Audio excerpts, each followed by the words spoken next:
Empezamos. Nada que nos ha dicho ya. Gracias a todos estos. He de decir que gracias especialmente a Plain Concepts, porque aunque ya no trabajo aquí, pues me han ayudado a venir aquí, así que es todo un detalle por su parte, teniendo en cuenta que ya no trabajo en Plain Concepts, así que bien por ellos. Vale, soy Modesto, para quien no me conozca, me gusta desarrollar software básicamente y lo uso como excusa, se supone que para resolver problemas de negocio y cosas así, pero a mí lo que me gusta es desarrollar software. Esta charla surgió un poco porque durante varios años he ayudado a otras empresas a adoptar prácticas más relacionadas con Stream Programming, TDD, temas relacionados con integración continua y todas estas cosas de las que hablamos en estos eventos. Y me he encontrado casi siempre con los mismos escollos de cara a la adopción de TDD, ¿vale? ¿Cuántos de aquí practicáis TDD habitualmente? ¿Vale? No sé qué hacéis aquí. Así que luego en la parte en la que enseñamos código podéis ir haciendo un rondo y cada uno pone sus truquillos, ¿vale? Al final, una de las cosas que me he acabado encontrando de manera constante es, no, es que intentamos hacer TDD, pero es que luego nos pasábamos más tiempo tocando los tests y arreglándolos que tirando funcionalidad, nos hacían ir más lento, cada 2x3 nos teníamos que replantear tirar todos los tests y volver a empezar con los tests porque eran muy frágiles. Es que hicimos tal curso, tal tutorial y la parte de cómo testear infraestructura, cómo hacemos con la base de datos, cosas de esas, ¿no? Entonces, pues a todas aquellas personas que estáis aquí, que lleváis tiempo haciéndolo, a lo mejor lo único que hago es pues demostraros que controlo mucho menos que vosotros de TDD, no hay ningún problema, levantáis la mano y me corregís y así mola porque aprendo más, que al final es más divertido. Y seguramente si no, pues lo que hay será validar ideas. A lo mejor os lleváis algo, no lo sé, pero al final estas cosas son así. Luego me dais feedback y me mandáis a tomar por saco. Y una cosa que sí que me gusta poner en contexto siempre es por qué hago TDD. Podría tirarme un montón de rato hablando de por qué hago TDD, pero hay algunas cosas que a mí me interesan mucho del por qué hago TDD. Porque al final TDD es una práctica que simplemente la hacemos intentando conseguir algo. TDD en sí mismo no deja de ser una herramienta, ¿vale? Entonces, para mí la fundamental es que me gusta dormir bien. Me gusta llegar a mi casa y no preocuparme de estas cosas. Es un argumento que de hecho creo que usó Ken Beck y evidentemente tiene autoridad para decirlo, pero creo que fue uno de los que dio una vez una pregunta que hicieron en Stack Overflow o algo así. A mí esto me da tranquilidad. Al final es uno de mis argumentos de peso, pero además me gusta mucho el concepto me gusta mucho buscar en TDD una documentación ejecutable. He pasado por empresas en las que de repente, aquí tienes el funcional, trabaja y venga, las tablas de la ley. Y luego ves la realidad y la realidad no tiene absolutamente nada que ver. Entonces me gusta mucho hacer TDD pensando en que quiero hacer una documentación ejecutable, porque puedes hacer TDD y no entender un carajo. Entonces también es algo que hay que tenerlo en cuenta, pero para mí es uno de mis objetivos. ¿Vale? Me gusta como un mecanismo para enfrentarme a mi diseño. Y aquí hay un matiz, o sea, yo creo que cuando nunca has hecho TDD te obliga a replantearte la forma en la que diseñas o no. Porque a lo mejor si ya estabas cumpliendo con Solid o con las partes de Solid que te interesaba cumplir, TDD no te ha cambiado tu forma de orientar tu diseño, puede ser, puede que no. Entonces me gusta que me enfrente simplemente a través de TDD, me enfrento a la solución de diseño que he decidido aplicar, que he decidido implementar. ¿Que guía mi diseño? Bueno, yo creo que ahora, si alguna vez he hecho algo y lo hago sin TDD, veo que acabo diseñando igual, o sea que lo que ha cambiado es mi forma de diseñar, pero no creo que me guíe ahí de una manera como si fuese un faro con una luz que me está apuntando cuál es mi camino, ¿vale?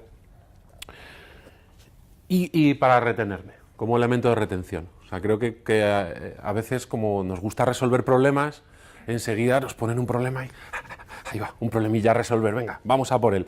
Y a veces nos tenemos que parar y pensar y ir paso a paso. TDD, si eres estricto con el flujo, o sea, si realmente haces TDD, no dices que haces TDD porque haces un test antes y ya está, te permite ir un poquito más calmado, ir más en ese sentido. No voy a decir relajado, pero sí pensar bien cuál es tu objetivo, en qué fase estoy, dependiendo de la fase en la que estoy, me estoy concentrando en resolver un problema, en un caso en cómo lo quiero resolver, en otro resolver el problema de negocio, en otro, venga, y el código ahora cómo está, es una mierda, ¿no? Tal. Entonces me permite un poco ir un poquito más relajado. Que personalmente, pues no sé si lo necesito más o menos, pero es algo que me encuentro con frecuencia y que los días que estoy un poquito más apretado, pues me ayuda, la verdad. Cuando me vienen por detrás y me dicen esto hay que hacerlo, pues me topa un poquillo. Y al final es una cuestión de confianza.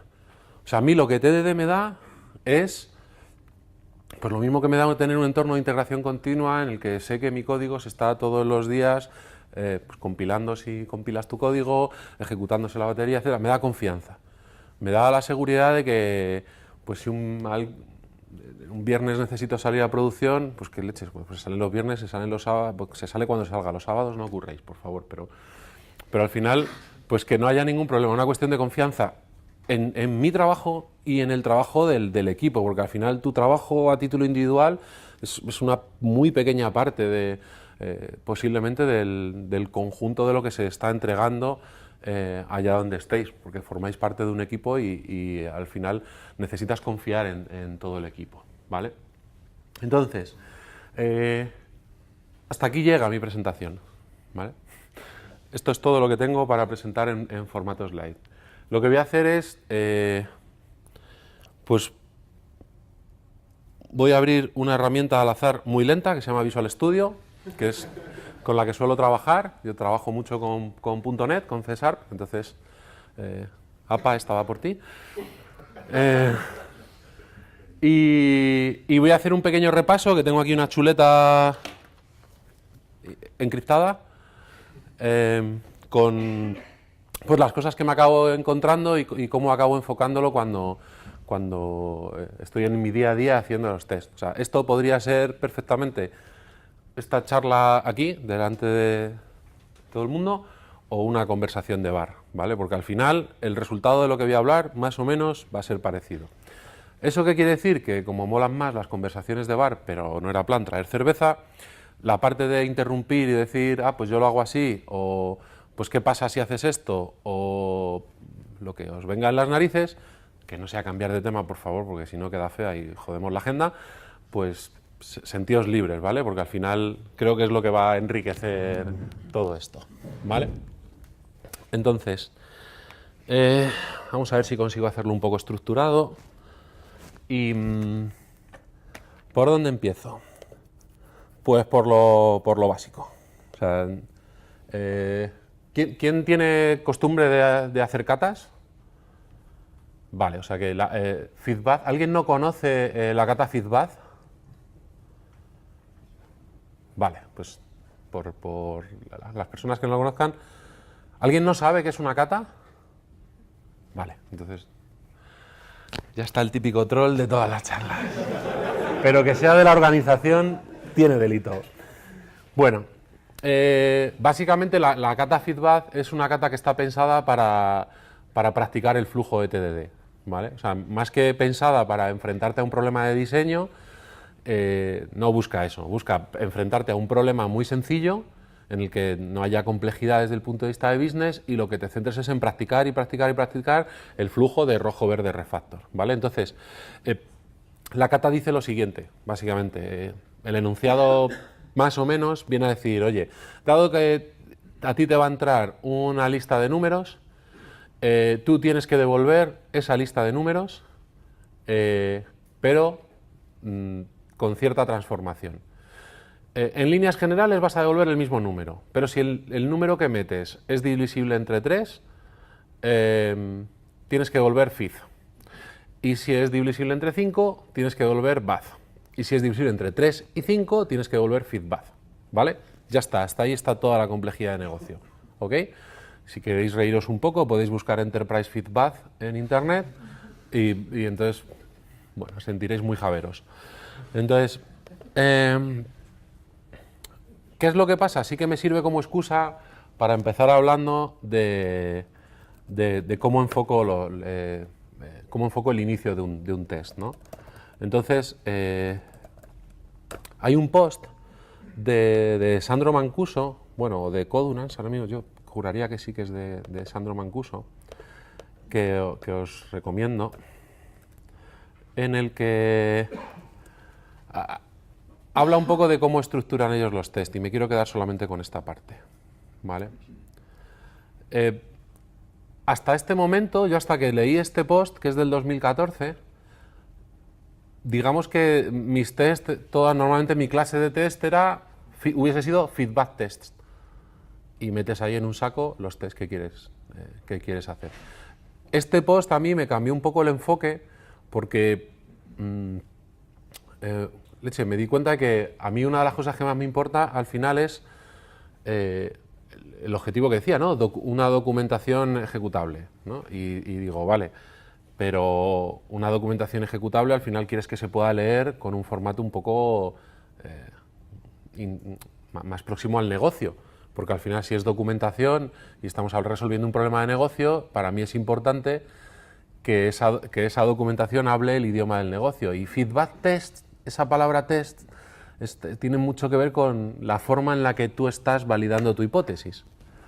Vale. Entonces, bueno, pues digamos que cambié mi perspectiva en ese sentido y ahora utilizo un naming muy similar a este, ¿vale? Entonces, por ejemplo, bueno, claro, como esto estamos utilizando, bueno, esto es C#, para quien no lo conozca, supongo que al final, pues bueno, uno de más. ¿Se ve bien el código?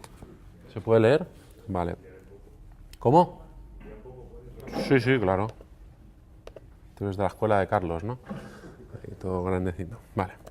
Entonces, pues supongamos que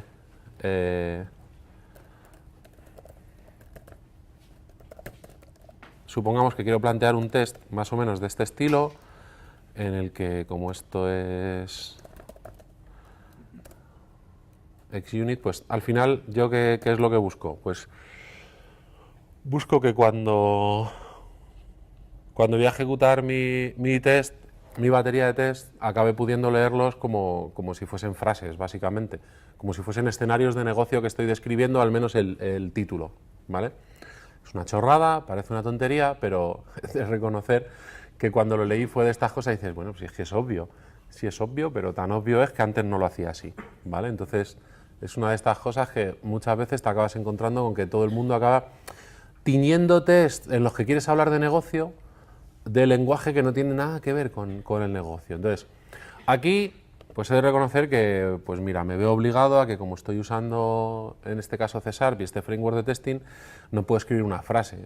Los que usáis otros lenguajes, o bueno, podría escribirlo como una frase, pero me da más trabajo, me obliga a escribir aquí un display name y entonces ya tengo que trabajar de más, y aparte esto casi es como code comments, porque lo tengo repetido arriba bien escrito y abajo escrito con guiones bajos. Bueno, pues yo pago ese precio, ¿vale?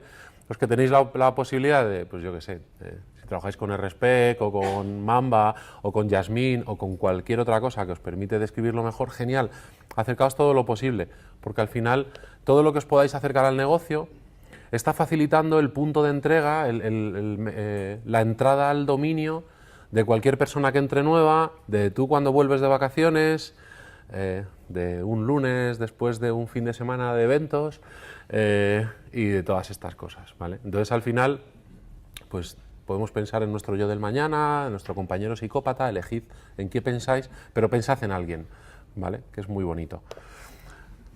Entonces, luego hay otra cuestión, hablando de estructura del test, ¿vale? Yo aquí, por ejemplo, cuando hemos hablado de feedback, hablábamos de que a mí me va a llegar una lista de números y tengo que devolver esa lista de números transformada, por así decirlo, si aplica algún tipo de transformación. A veces la transformación es que no hay transformación. ¿Cuántos estáis familiarizados con la triple A cuando hacemos test? O sea, bueno, mejor, lo voy a invertir, ¿vale? Porque es como la respuesta es siempre que sois un puñado. ¿Quién no sabe lo que significa el triple A cuando hacemos testing? Vale.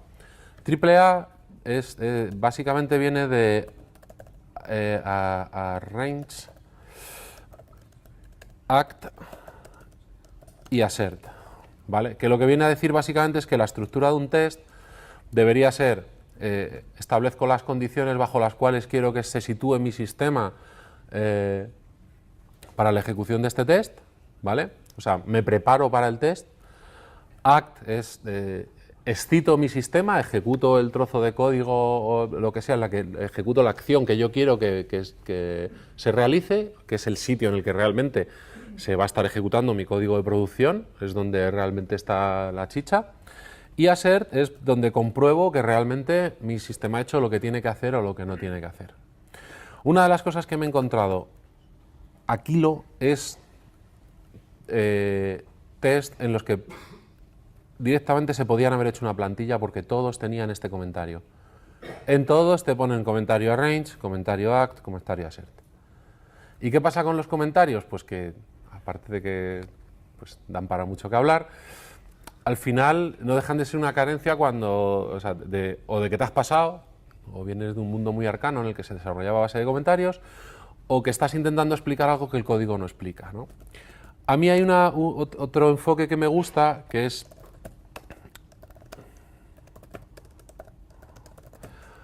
pues no pensar en arrange, act, assert y pensar en given, when, then.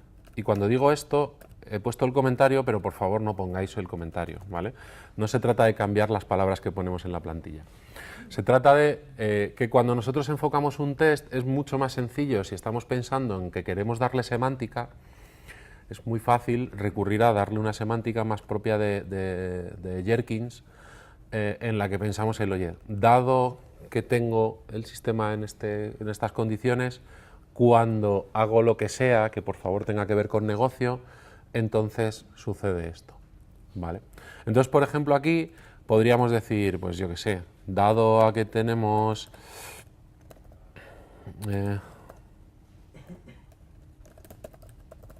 por poner un nombre horrible, vale, tenemos un new feedback. Por cierto, una de las cosas que me di cuenta la última vez que hice esta demo, o sea, esta presentación, fue que hacer un ciclo de TDD para hablar de TDD era un peñazo, porque acabas generando mucho, o sea, acabas dedicando mucho tiempo a estar aquí tú delante mirando al código y no te permite ir al punto, frena bastante el delivery, ¿vale? Entonces no os voy a enseñar flujos de TDD completos, ni es el objetivo, no es el objetivo dar una charla de iniciación a TDD, tampoco es que esta sea una charla avanzada, pero vamos al grano. Entonces, podríamos tener esto y podríamos decirle, oye, pues cuando yo llego y a mi... que de hecho podría... Bueno, ahora le toco las narices. Yo tengo aquí... Y yo llego aquí y le digo, oye, calcúlame un 1. Y entonces yo podría hacer... ¿Y qué debería ser? Pues un 1. Evidentemente, yo aquí para empezar... Me puedo calzar mi given, y mi then, y no sé qué he hecho mal aquí, me da igual. Ah, sí, porque me lo devuelve como un string, porque al final, como podemos devolver fizz o baz, el contrato tiene sentido que, de hecho, me gusta más así. Entonces, al final, otra de las cosas que suelo aproximar es, ¿qué me pasa cuando acabamos enfrentándonos a resolver un problema con TDD? Y es que el enunciado nos condiciona. Muchas veces la forma en la que esté expresado el enunciado condiciona la forma en la que empezamos a abordar los test. Entonces, en este caso, como no lo estáis leyendo ni lo habéis leído 3 veces y solo os lo he contado 2, a lo mejor no os acordáis, o a lo mejor sí, de que el enunciado habla, oye, a mí cuando me entra un listado de integers, tengo que devolver un listado transformado. Y sin embargo yo aquí, mi implementación no recibe un listado. Porque no me ha dado la gana que reciba un listado, ¿vale? O sea, no digo que esta cata haya que resolverla sin recibir un listado ni sin devolverlo. No es el punto. El punto es que una de las cosas que me funciona bastante bien, que no tiene que ver tanto con el código, sino con la parte inicial, que es pensar, es plantéate muy bien hasta qué punto la forma en la que esté expresado el enunciado te está condicionando la forma en la que vas a acabar abordando tu diseño y tus test. Mogollón de veces he visto al final abordar esto desde el principio con un listado y eso acaba metiéndote en diseñando una solución en la que acabas haciendo un bucle, en la que acabas añadiendo pues ciertos grados de complejidad que de repente a lo mejor te paras a pensar en el problema y dices, pero si mi problema es que si me entra un 1 quiero devolver un 1 y si me entra un 3 quiero devolver un 3 y ya está, ¿vale? Entonces, no digo que siempre lo hagamos así, pero que sí que nos paremos a pensar en ese enfoque, ¿vale?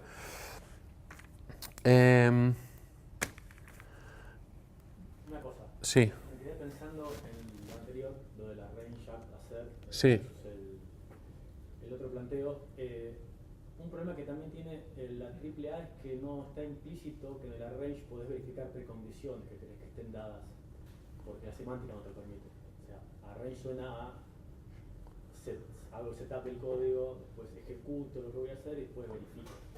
El segundo planteo sí es más claro, porque es dado tal escenario, que ahí puedo plantear una precondición. Después que pase tal cosa, debe pasar esta otra. Sí, te refieres a que desde el punto de vista de semántica te está condicionando. Sí, es que yo creo que nos pasa mucho. Yo voy a terminar metiendo una cert arriba a veces para verificar una precondición. Y ahí ya queda medio raro en la range una cert adentro. Bueno, no sé, habría que ver en qué escenario metes un assert arriba, pero... O sea, en test que son más de test end-to-end, a lo mejor, o algo así, y quieres asegurarte que las precondiciones se cumplen. Entiendo que es en ese modelo, ¿no? O sea, en un test unitario, por ejemplo, no me lo imagino, pero hacemos muchos tipos de test al final. Vale. Sí, no, completamente de acuerdo. O sea, al final el dado es, dado que nuestro sistema está en este punto, y el está en este punto puede ser te digo yo en el punto en el que está o verifico que va a estar en ese. Lo veo para tipos de test que intento no hacer, pero que evidentemente al final nos toca hacer algunas veces, desde luego. Vale. Una pregunta con esto. Sí. ¿Es exigiendo, quieres llamarle, en el orden en que escribes el given when then o el arrange clase? ¿O le des valor a...? No, vale, hay gente que es como muy estricta de... Yo empiezo siempre por el assert.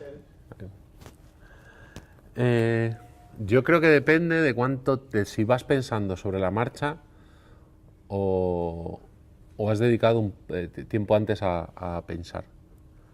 Si has dedicado tiempo antes a pensar,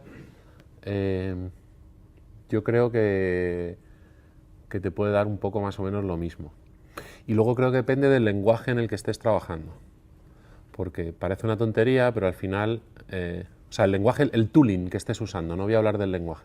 Según el tooling que estés usando, te puede condicionar tu flujo de trabajo.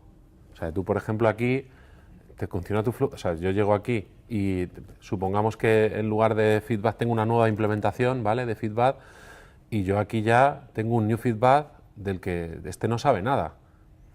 Entonces, como no sabe nada, yo tendría aquí que llegar y decirle, oye, créame el tipo feedback. Y entonces dice, ahí va, tengo un calculate del que no sé nada. Y dices, hostia, pues, espérate que... Y dice, vale, ¿y esto qué devuelve? Me devuelve un object.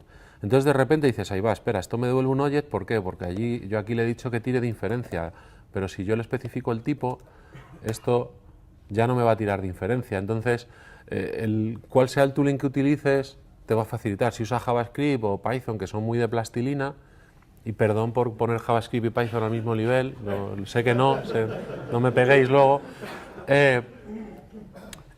al final acaba condicionando también la forma en la que tú estructuras tus tests.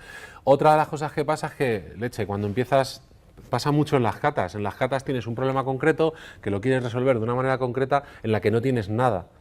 Muchas veces lo que nos acaba pasando es que nosotros ya has empezado a desarrollar, tienes toda una parte de tu sistema ya desarrollada con TDD, por favor, pero la tienes desarrollada, ya tienes artefactos creados, entonces de repente tienes, según el propósito de tu test, tienes mucho más fácil elegir desde dónde quieres aproximarlo. Entonces, si te ayuda a tu flujo a hacerlo desde abajo, genial.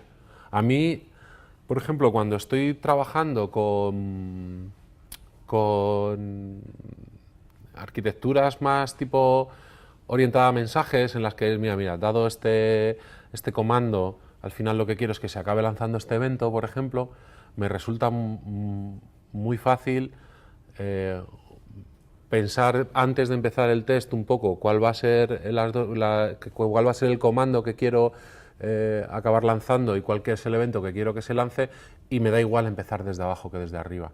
Yo creo que depende un poco también del grado de incertidumbre que tengas respecto a lo que quieres obtener o cómo quieres obtenerlo. Entonces, creo que va por ahí la historia. Pero para mí la respuesta sería la gallega, el depende. Sí.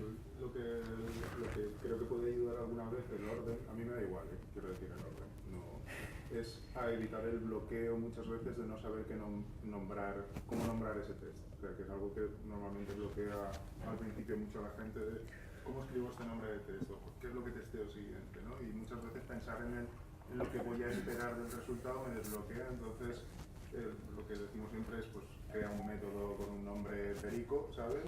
No le pongas nombre, haz el assert y cuando tengas claro qué es lo que estás haciendo le pones un nombre adecuado. Igual para quitar bloqueos y que el orden puede ayudar. Sí, o sea, facilitarte el flujo al final. Si estás en flujo, normalmente pues el siguiente test que vas a plantear ya claro, más o menos lo tienes claro, entonces lo construyes. O sea, al final es haz aquello que beneficie a tu flujo y que al final es el comentario de Ricardo, que la verdad es que nos ayuda bastante. Pero, por ejemplo, una de las cosas que sí que veo mucho es pensemos antes, de verdad. Lo he dicho ya 70 veces, pero es que es increíble cómo de repente mucha gente no se acuerda de pensar y se pega al teclado y dices, pero espera, ¿te has planteado cómo quieres hacerlo? ¿Vale? Luego vamos con un ejemplillo de eso bastante habitual. Entonces, vale. Otro detalle.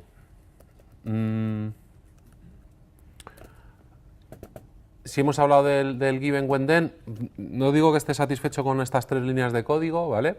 No lo estoy, de hecho, pero bueno, es una feedback tampoco. Es así.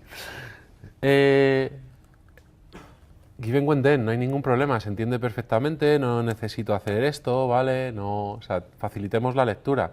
Si lo que me dices es que aquí tienes un montón de código entremezclado en el que de repente, pues como ponía Leo de ejemplo, has metido un assert aquí arriba o lo que sea, venga, vale, podemos poner separémoslo visualmente para facilitar la lectura.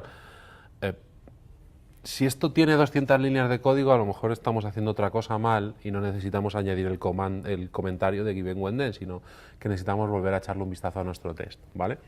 Pero si no, esto no es necesario. O sea, vas a tener mucha menos superficie de visualización y se entiende perfecto, ¿vale? Y ya termino con la parte de estructura. El then. Lo habitual, por ejemplo, cuando usas otras librerías de aserciones es poner assert, mira, lo tengo aquí, y decir equal, y en este caso, por ejemplo, sería 1 result. Que no, vuelvo a lo mismo. Como soy un zoquete, pues no me pido que penséis, pero yo luego no lo hago. ¿Cuántas veces no me he encontrado con esto así? ¿Vale? Porque es que esto no se lee bien. O sea, al final esto es que no somos máquinas. O sea, estamos teniendo que inferir demasiadas cosas aquí. Y este lenguaje, por ejemplo, en C#, tú puedes recurrir a named params. Tú puedes llegar aquí y ponerle un expected. Pero leche, que no sé si es result, no me acuerdo ni cómo se llama. Pero que no lo necesitamos. O sea, tenemos herramientas, sea cual sea el lenguaje de testing que usemos, o sea, el lenguaje de desarrollo que usemos, tenemos herramientas que nos permiten buscar aproximaciones infinitamente más semánticas.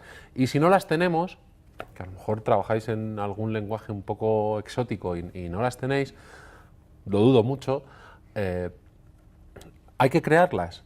Hay que crearlas porque a veces, si hemos dicho que tenemos que hablar el lenguaje del negocio, debemos tener en cuenta que a lo mejor a veces aquí la aserción que queremos hacer tiene que ver con el ámbito del lenguaje del negocio, ¿vale? Entonces, si la validación que queremos hacer es que la compra ha sido realizada, no verificamos el estado de realizado es igual a true, por poner un ejemplo, sino que intentemos llevarlo a una cuestión semántica dentro del ámbito del negocio, ¿vale? Y eso tiene que ver con la fragilidad de los test también, que lo podemos ver después. Bueno, lo veremos. Yo no sé, ¿esto hasta qué hora es? Ah, vale, no hay problema. Genial. Bueno, entonces, ¿qué nos pasa muchas veces aquí? Vale, voy a pasar a la siguiente. ¿Quién no conoce la Bank Account Kata? ¿Vale? ¿Qué mierda es esta? Fuera. La pongo aquí, ¿vale? ¿Se lee? Vale, es una tontería, es una kata en la que básicamente lo que haces es simular que tienes una cuenta de banco, quieres simular la funcionalidad y quieres poder hacer ingresos, evidentemente sacar dinero, hacer transferencias y luego poder sacar pues, los extractos de las cuentas y estas cosas, ¿vale? Hace una semana justo estuve dando una formación en TDD en una empresa y planteamos esta kata, ¿vale? Pues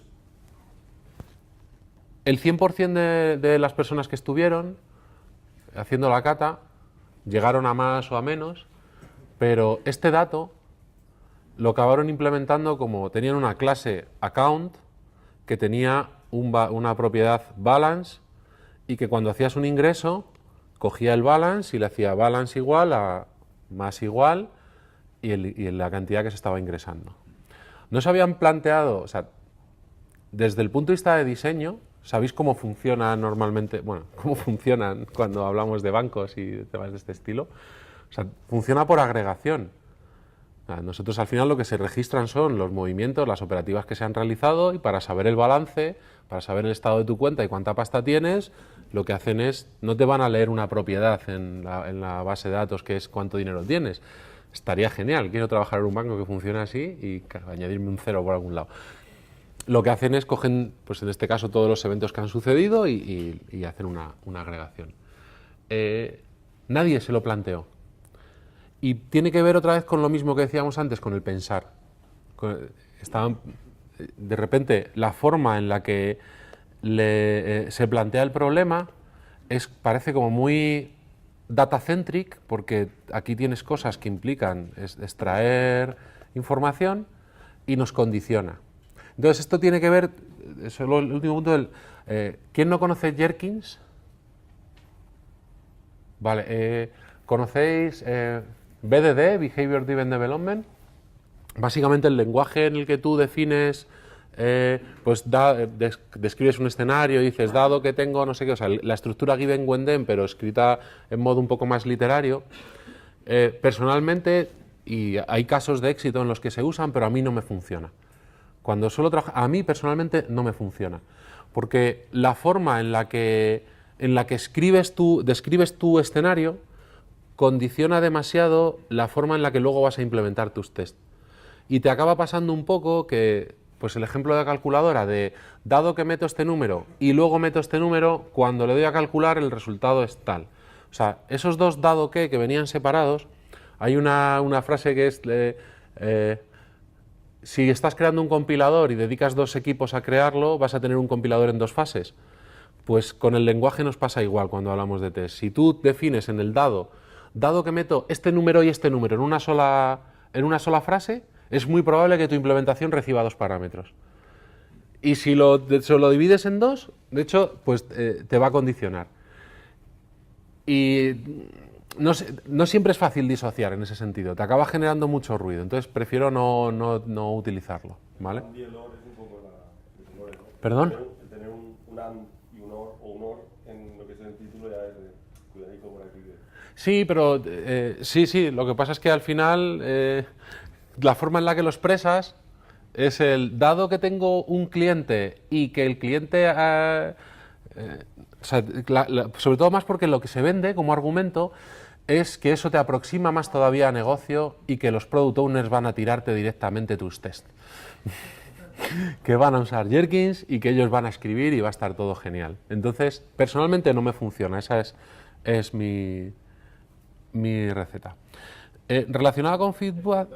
¿No crees que puede ser también porque o sea, tú dices que tiene que pensar, quizás no has pensado lo suficiente en el lenguaje que utilizas para ver si... A ver, para mí, usar Gherkins puede estar bien, pero no uso el plugin que me genera automáticamente el código de testing. ¿Vale? Para mí ese es el matiz. No uso el plugin que me genera automáticamente el código de testing porque ese código me obliga a generar un pegamento, ahí me obliga a generar boilerplate solo para testing que está muy condicionado. Entonces yo prefiero usar otra serie de patrones. Solo un ejemplo relacionado con feedback, algo que tampoco me funciona bien. Cuando hemos hablado de la feedback, dices, vale, a ver, yo tengo un test en el que tengo un input, tengo un output, leche, estos son test en los que yo establezco test parametrizados, ¿vale? Esto puede quedar súper clever aquí y súper genial porque dices, ay, yo tengo uno y me devuelve uno, dos tal. Esto tiene un problema serio. Y el problema serio aquí es que yo no estoy describiendo mis reglas de negocio. Esa documentación que se ejecuta la estoy perdiendo por completo. ¿Vale? Y voy a ir un poco más rápido porque si no me lo como con patatas. Entonces, en este caso, ¿qué es lo que hago? Agrupa. O sea, si quieres hacer un ejemplo en el que aquí le quieres meter 1, 2, 200, lo que sea, que no sea divisible entre 3 y entre 5, por favor, pues hazlo. Y que ese test lo que hace al final, pues venga, metes ahí las triangulaciones, usa property based testing, haz lo que te dé la gana. Pero, bueno, no hagas property based testing de primera, seguramente no tenga que ver. Pero no hagas esto, porque la gente cuando empieza con TDD se siente muy mal, porque muchas veces hay código que parece que está duplicado. Y dice, va, es que estoy duplicando código, este trozo era igual en todos, ¿no? Y no lo hagamos. O sea, recordemos que lo que importa no es la duplicidad de código, es la duplicidad de intent. O sea, lo que me importa es lo que quiero que haga. Y en este caso es que quiero que haga cosas distintas, ¿vale? Cuando hablaba de llevarnos el lenguaje al negocio... Sí, perdona.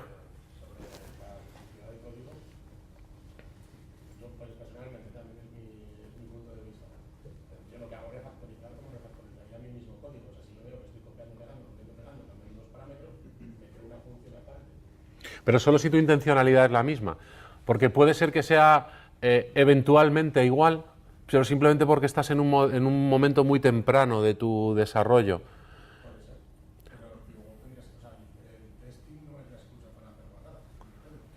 No, pero hay una cosa, o sea, completamente de acuerdo, pero es lo que te digo, mi heurística es, no me baso en código duplicado, sino en intención duplicada.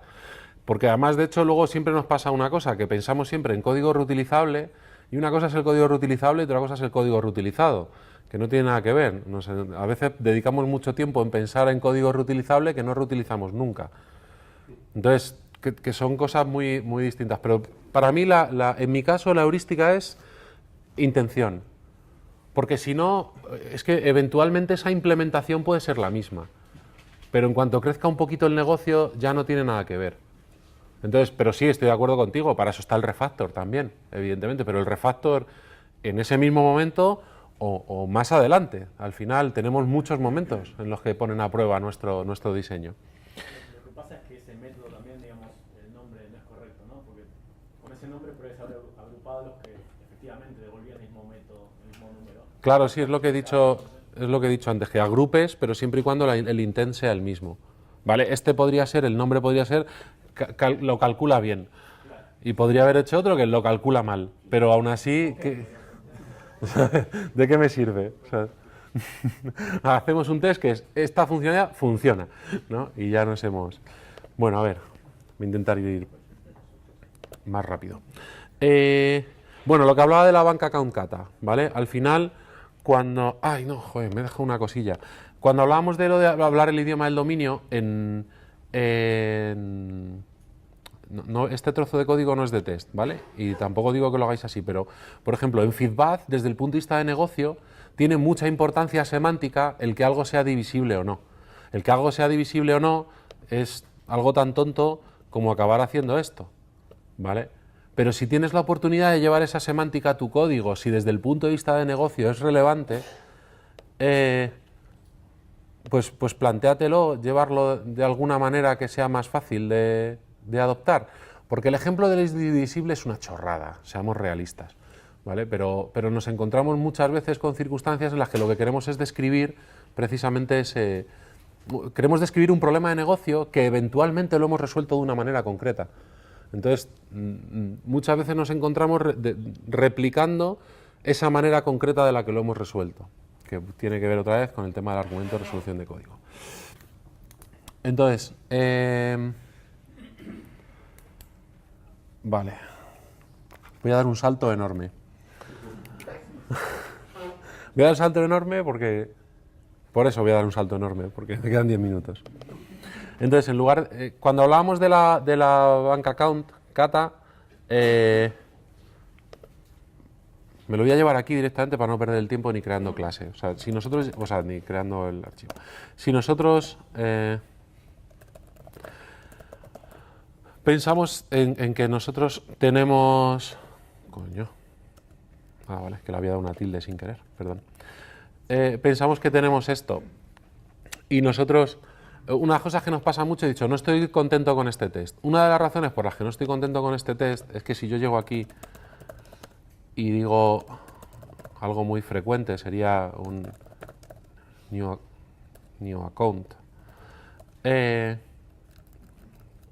que por ir rápido lo estoy haciendo mal.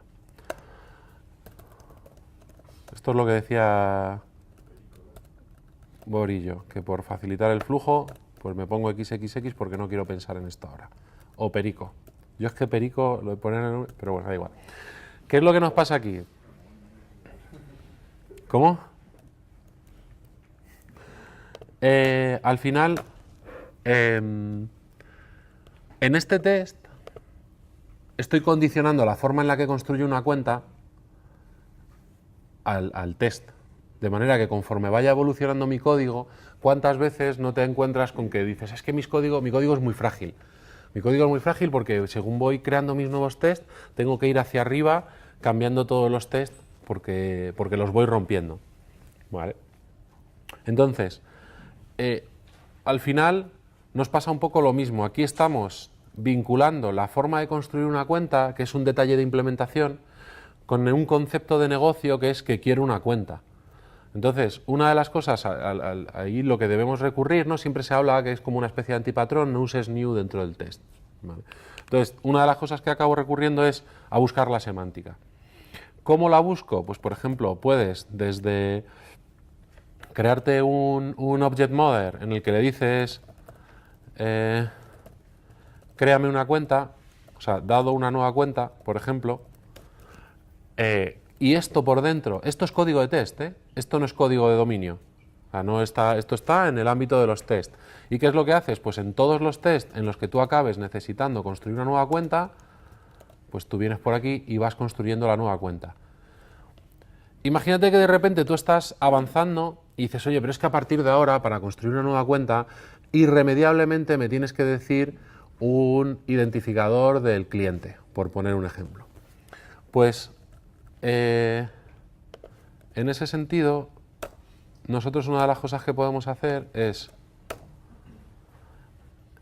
jugar con el lenguaje que nos dé la gana, ¿vale? No, lo voy a mantener en Object, no me importa, para el ejemplo, pero en este caso nosotros lo que podríamos decir es, abusando de Primitive Session en este caso, que queda fuera del objetivo de la charla, decir, pues mira, yo quiero un client ID que me pases como parámetro. ¿Qué es lo que pasa? Una vez más, estamos rompiendo al final todos los tests hacia arriba. Pero estoy seguro que, sea cual sea el lenguaje en el que estemos trabajando, nosotros podemos acabar utilizando cosas como los named params. ¿Vale? ¿Qué nos pasa? Cuando nos surja esto, lo más probable es que nos surja en un escenario en el que aquí necesito informarle, es importante para el motivo de mi test especificarle un número de cuenta. Entonces, otra de las cosas que me resulta bastante útil es, o sea, mi número de cliente, perdón, recurrir a named params aquí, sea cual sea el lenguaje que uséis. O sea, ¿qué me permite esto? Pues que si yo ahora mismo aquí, al crear una cuenta, esto acaba creciendo, yo garantizo que en ningún momento, esto es con Ascens of Position, en ningún momento el hecho de que el primer parámetro sea un 2, yo ya sé que es un client ID. Y encima me facilita la semántica, me facilita la lectura y no tengo que volver a tocar este test hacia arriba, a no ser que cambie mi negocio. Pero es que si cambia tu negocio, evidentemente cambian tus tests. Es muy raro que eso suceda. Entonces, en esta línea yo suelo usar básicamente 3 mecanismos. Uno que sería, pues lo llaman Object Model, es como el que me lo puedes llamar factoría, porque al final, o sea, simplemente me da igual si no me da igual, según el contexto lo implemento como algo estático o no, o me lo creo aquí arriba y luego lo uso por abajo. Puedo utilizar builders, que al final el builder lo que me permite es recurrir a algo más fluido, en el que yo puedo poner, por ejemplo, aquí with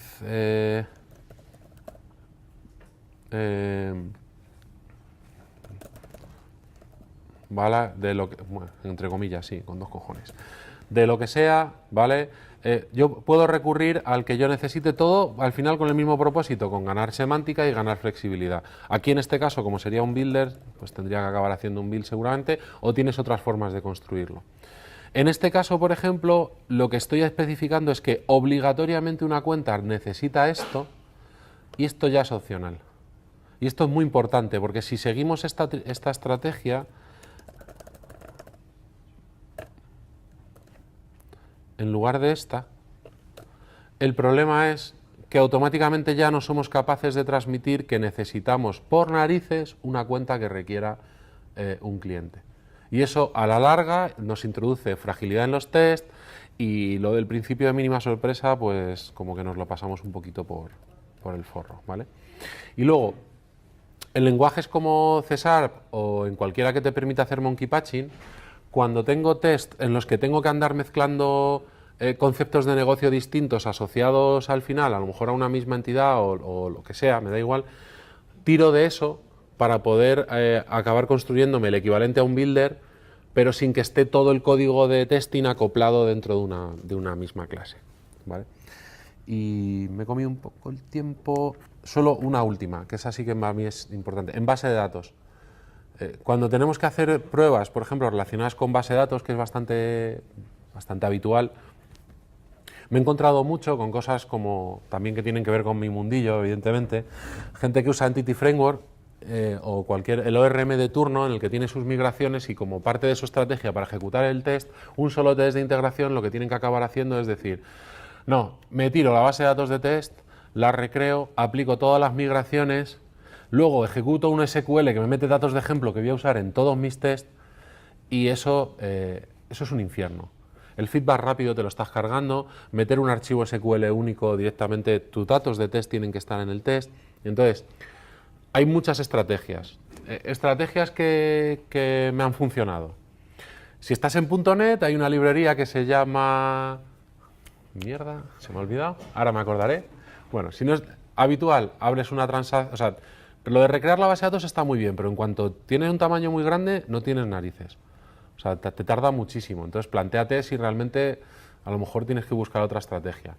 Una que me ha funcionado, si tú eres el dueño del ciclo de vida transaccional, que debería serlo, puedes abrir una transacción al principio, dentro de tu test borrar los datos o trabajar con los datos tal cual tú lo quieras trabajar, que a veces se convierte en hacer un truncate de la base de datos e insertar los datos justos de prueba que quieras, y luego haces un rollback. Esa, cuando trabajas con código legacy, funciona muy bien, porque estás trabajando con código legacy y posiblemente lo que te encuentres sea un poco durete. Si es muy legacy, no eres el dueño de tu flujo de transacciones y estás vendido. La librería de C# que se llamaba Respawn, que básicamente lo que os hace es algo parecido, os crea un checkpoint y os hace todo eso por vosotros. Hace así un poco de magia, pero que sale bastante barato. ¿Sí? El problema que veo con esto que estás contando es que si integraciones están funcionando bien. Y en algunos casos puede ser un problema. Claro, pero eso es algo que tú tienes que plantearte si es un problema para ti, y si es un problema para ti, a lo mejor lo que te merece la pena es tener una batería de test o tu misma batería de test que se ejecuten en tu servidor de integración continua haciendo el commit de las transacciones. Si tienes esa complejidad, intenta no llevarte esa complejidad a tu flujo de TDD, ni a tu flujo de testing no habitual, el que lanzas antes de hacer un commit, ¿vale? Intenta no tenerla, pero si la tienes, pues busca la manera que no te afecte en tu día a día, porque el feedback rápido es importantísimo. O sea, yo hace nada estuve en un proyecto en el que un solo test vacío tardaba 5 minutos, porque habían hecho la cleverada de meter Aspect Oriented Programming para borrar la base de datos y crear el DB Context de Entity Framework cuando se encargaba el ensamblado de test en memoria, ¿vale?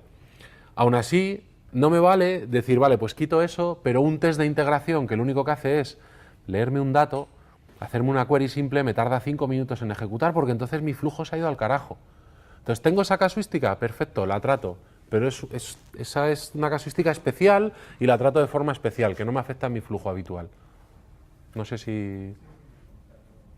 Vale. Y da igual que me haya dejado cosas en el tintero, ¿no? Porque nos hemos comido el tiempo. Pero por lo menos habéis participado. ¿Alguien? ¿Preguntas? ¿Comentarios? Sí. Sí.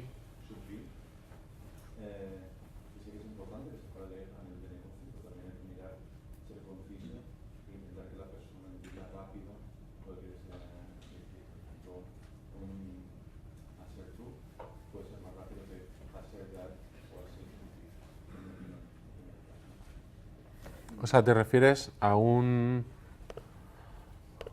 assert that true, o sea, el true is true, el clásico? Sí. Que hay veces que es más conciso y más corto puede ayudar a un punto de... Sí, lo que pasa es que aquí, fíjate que al final...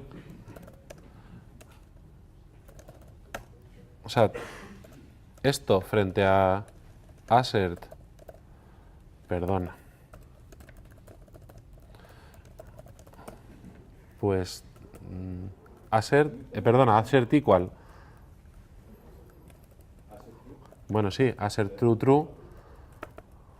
Sí, correcto. Hay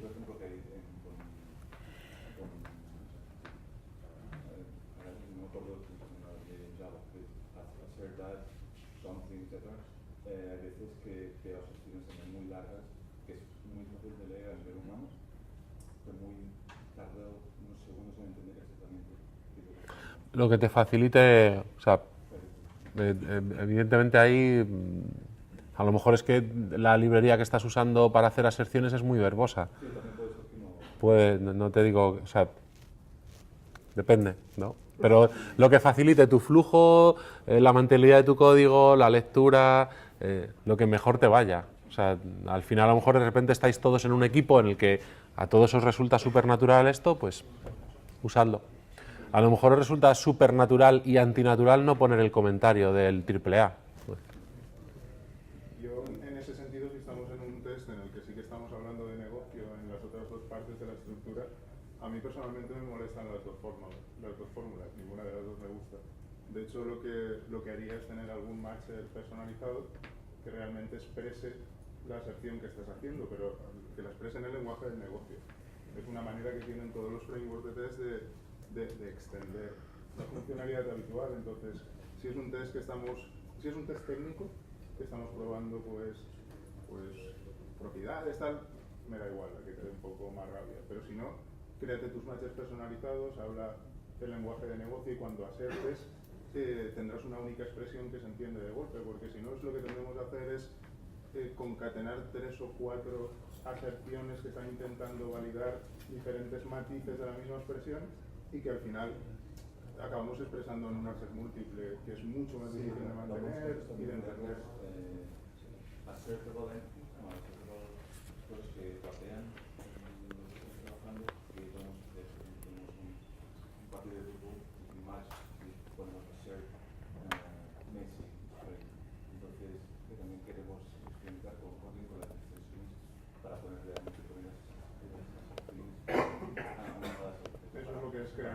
matcher personalizado. Al final, tu conjunto de aserciones de negocio tendría que hablar de tu negocio y tendría que ser un conjunto de matchers que expresen estas. Y con los matches personalmente no me gustan, pero todos. Personalmente porque no me gusta hacer romper un poco el contexto en el que estoy dando. Sí, sí, los personalizados no serían a ser dar, sino sería a ser feed correct, no lo sé, ¿sabes? Como dar un matcher de negocio con feedback. Sí, que hable el idioma del negocio, o sea, sin más. El otro punto que también quería comentar que es, por ejemplo, cuando seguramente repetirás Habla un poco más alto, por favor, que me gusta. que seguramente repetirás en el feedback, should, return as a number, return, y hay veces que a mí me gusta no hablar en función de la clase bajo 3, sino representar una naturaleza, que es un número se va a devolver. Y puede que este test se ubique más o menos en otra clase, pero al principio sigue siendo el mismo. El nombre del test. Ya, ahí... Ya, vale, sí, eso desde luego, completamente. Sí, es lo primero que he hecho es poner este nombre por si acaso, o sea, por poner cualquiera. De hecho, hay otra que también, que no la he mencionado, es que aquí, dependiendo de cuál sea la forma en la que tú excitas tu negocio, igual que aquí te generas un builder, un object model, lo que sea, me da igual, aquí a veces también lo necesitas. Cuando estás, por ejemplo, trabajando con sistemas basados en eventos, puede ser útil directamente abstraerte en ese punto.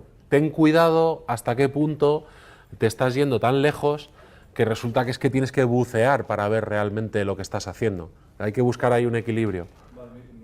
Sí, sí, sí, te he entendido. Era solo por poner la puntilla. De hecho, hay veces que lo único que acabaría haciendo es, me llevaría esta construcción arriba, porque tengo un montón de test relacionados con esto, me lo haría en la inicialización, en el setup, y este calculate seguramente le pondría aquí feedback tal y me acabaría metiendo aquí un matcher personalizado como él dice. Y me dejo el test en una línea, porque la construcción, los detalles de la construcción me dan igual. Y ya le estoy comiendo tiempo a Ferro, así que lo podemos hablar en otro momento.